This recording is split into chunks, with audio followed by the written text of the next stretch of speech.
Okay, you know how it goes. When somebody says something that makes a liberal really mad, it usually means they said something right. But there's exceptions to every rule. And the person who's got liberals all twisty britches this time is Pat Robertson. Again. But was it because he said something right, though? I think what happened. Propaganda.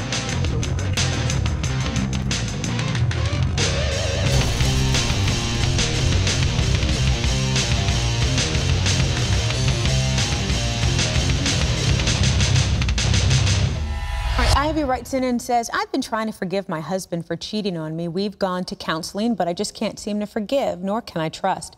How do you let go of anger, and how do you trust again? God says to forgive, but it's been so hard to do. I want to forgive so we can get on with our lives. Here's the secret. Okay. And this is the secret. Stop talking about the cheating. He cheated on you. Well, he's a man. Okay. So what you do is begin to focus on why you married him in the first place, on what he does good. Does he provide a home for you to live in? Does he provide food for you to eat? Does he provide clothes for you to wear?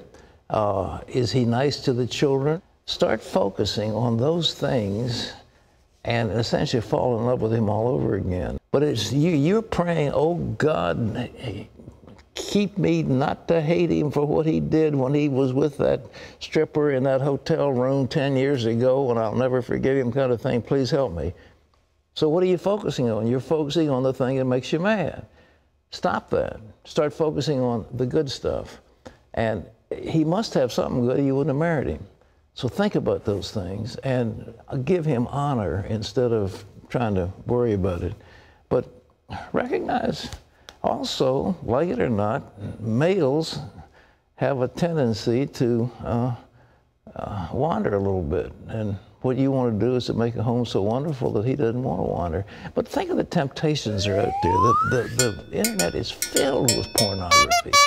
The magazines are filled with pictures, salacious pictures of women. You look anywhere you turn around, there's some solicitation to the senses to entice a man. Oh, Pat, come on, sir. Men cheat, therefore suck it up and quit your sniveling?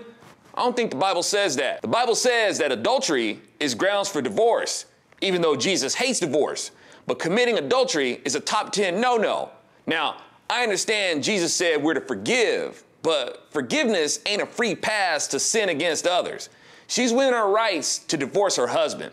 But if she wants to be in line with the way, she has to forgive him even if she divorces him. Now, don't get me wrong.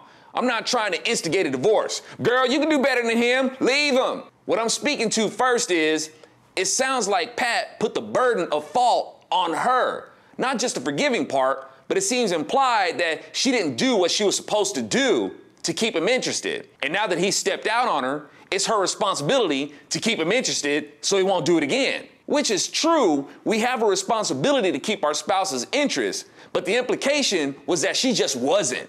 And to make matters worse, it doesn't even matter if she tried to or not, because men just cheat. So she should just quit her whining and just get to pleasing her man. The Bible tells us to forgive those who sin against us, not exactly to reward those who sin against us. Pat made it sound like she's just supposed to submit to how he is. And the Bible doesn't say that. Wives are supposed to submit to their own husbands, and husbands are to give themselves completely to their wives as Christ gave himself to the church. That's what the Bible says. It's mutual. Pat tells her to look at the good he does. Does he provide you with a good home? And is he good with the kids? Man, those things are not a license to cheat on your spouse. Yeah, I do all this good stuff, so I'm entitled to get my hound on. Where does the Bible say that? And I don't buy this stuff about there's so many things out there to tempt men. Man, ain't nothing new out there now that hasn't tempted us men for thousands of years. Adultery's been around for a long time, even long before the internet. You can just go to work and be tempted. I see fine women every day. White sugar ray. Now, with marriage failing by 50% in America, I can understand why Pat would tell her to work it out.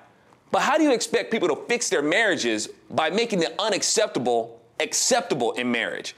Work it out for the kids, right? Yeah, teach the kid that it's okay to break the commandment to not commit adultery.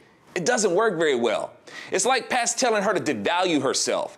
It's like women who go into strip clubs with their so-called boyfriends or even their husbands, thinking they're totally secure with themselves, saying, I'm totally okay with it and whatnot, all the while denying the fact that their man is really greedy. Or the so-called secure and liberated woman puts up that front to cover up the fact that she's lacking what it takes to have a man focus exclusively on her.